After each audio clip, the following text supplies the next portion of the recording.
खतरनाक सरकार वही है जो 2 रोटी का सपना दिखाकर हाथ में रखी हुई 1 रोटी को भी छीन ले। एक काबिल सरकार वही है जो 2 करोड़ रोजगार का सपना दिखाकर पर ईयर 2 करोड़ के हिसाब से बेरोजगार बना दे। क्या आपको मेरी बात समझ में आ रही है दोस्तों? एक काबिल सरकार वही है जो 1 साल में क्लियर करने वाली भर्ती को 5 वर्षीय योजना बना दे। एक रोजगार बढ़ाने वाली सरकार वही है जो हर साल 20,000 आने वाली एसएससी की भर्ती को 6,500 बना दे। एक लोकतंत्र बचाने वाली सरकार वही है जो खुद से सवाल पूछने वाले को देश का गद्दार बता दे।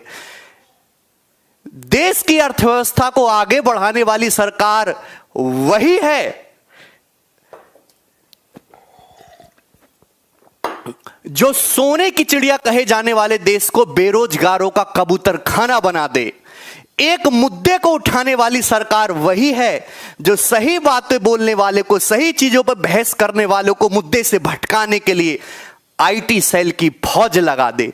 एक विश्व गुरु बनाने वाली सरकार वही है जो आपकी खुद की पर्सनल गर्लफ्रेंड को आपकी बेरोजगारी के कारण दूसरे की बीवी बना दे। ये हमारे देश में आज हो रहा है और मेरे आदरणीय प्रधानमंत्री जी, कहीं ये सभी पैरामीटर आप पर ठीक तो नहीं बैठ रहे? ये बात तो आप पर सारी बातें ठीक बैठ रही हैं। अगर हम देखें तो 2014 के बाद से हमारे देश में वैकेंसी इस हिसाब से घटी हैं, रोजगार इस हिसाब से घटा है कि जैसे कांग्रेस की सीटें घटती जा रही है दिन पे दिन।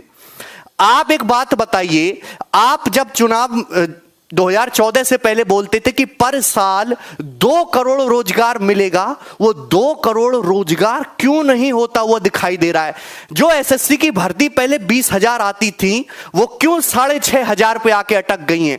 और ये हाल केवल सेंट्रल गवर्नमेंट का नहीं है, देश की सारी जो है राज्य सरकारों का हाल तो इससे कहीं ज्यादा बुरा है, बद से बदतर हाल है। मैं यूपी का हूं, वहां से बिलोंग करता हूं। यूपी में तो एक कहावत बहुत ज्यादा मशहूर है कि हर भर्ती को अटका देंगे कोर्ट के केस में, कभी फॉर्म तो भर के देखो हमारे उत्तर प्रदेश में। आप कहते हो हमारा देश तरक्की कर रहा है, डिजिटल इंडिया बन रहा है, विकास की दिशा में बहुत काम हो रहा है, विकास की गाड़ी बहुत तेजी से भग रही है। मैं मानता हूं विकास की गाड़ी बहुत तेजी से भग रही है, पर रिवर्स गियर लगा हुआ है और इतनी तेजी से भग रही है कि कुछ समय में बस पलटने ही वाली है।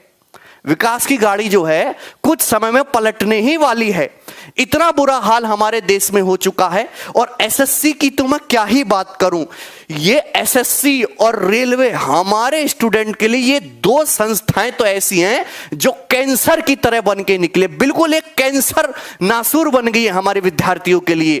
2018 का पेपर आप देखो, 2016 का पहली बार ऑनलाइन हुआ है, उस साल पेपर थोड़ा ठीक तरीके से हो गया। आप बताओ उसके बाद कौन सा पेपर सही ढंग से हुआ? ना 2017 का पेपर इनसे ढंग से हो पाया, ना 2018 का पेपर ढंग से हो पाया। 2019 के पेपर में बवाल चल रहा है, 2020 के पेपर का तो अभी पता ही नहीं है। सभी स्टूडेंट को जब तक उनकी सारी मांगे, उनकी सारी डिमांड पूरी नहीं हो जाती फेयर तरीके से, हर स्टूडेंट को ट्वीट करना है ट्विटर पे। ये मैं आपको बता